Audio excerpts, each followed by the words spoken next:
Yellowstone National Park officials found a foot in his shoe in one of Yellowstone's hot springs. So here's what not to do if you go to Yellowstone. For the love of God, please don't try to get a selfie with one of the bison. It's how people get gored. Bison are dangerous, and they won't hesitate to charge you. You wouldn't try to take a selfie with a rhino or a hippo. Don't do it with a buffalo. Most bison attacks happen in Yellowstone, and us Wyomingites will call you an idiot and make fun of you if you get gored by one for getting too close. Stay on the freaking boardwalks. They're there for a reason. If you fall into a hot spring or a mud pot, the chances of you being found are next to none. The deepest hot spring is over 50 feet deep, and hot springs are basically acid, and mud pots are acidic. Hot springs and mud pots are nothing to mess with. Why are the hot springs so hot?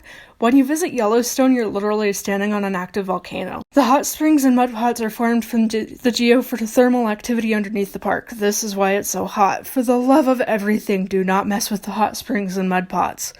Don't mess with bear cubs. If there are cubs around, Mama Bear isn't far away. Trust me, you do not want to get mauled by a bear, especially not a female protecting her cubs. In the same vein, don't mess with moose calves or cougar cubs either. Mama's not far away and will not hesitate to attack should she think you're endangering her babies. Deer aren't as weak or docile as you think. They'll attack you if they feel the need to. Don't approach them. Don't approach the wildlife in general, please. Yellowstone exists as an undisturbed habitat for endangered animal species like lynxes and wolves. Leave the animals alone.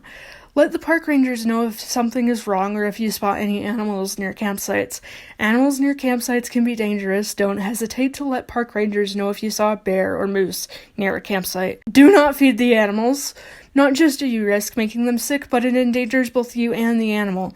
Bear cubs might be cute when they come to your car asking for food, but feeding them is just asking for trouble. Don't feed the wildlife. Follow pet regulations. You can take your dog to Yellowstone, but your activity will be severely limited. I'll link Yellowstone's pet restrictions in the description. So in a nutshell, don't interact with the wildlife. Don't go anywhere near hot springs and mud pots. Follow pet regulations. Don't be afraid to contact a park ranger if something's wrong. Just be a sensible human being and don't do anything dumb when you go to Yellowstone.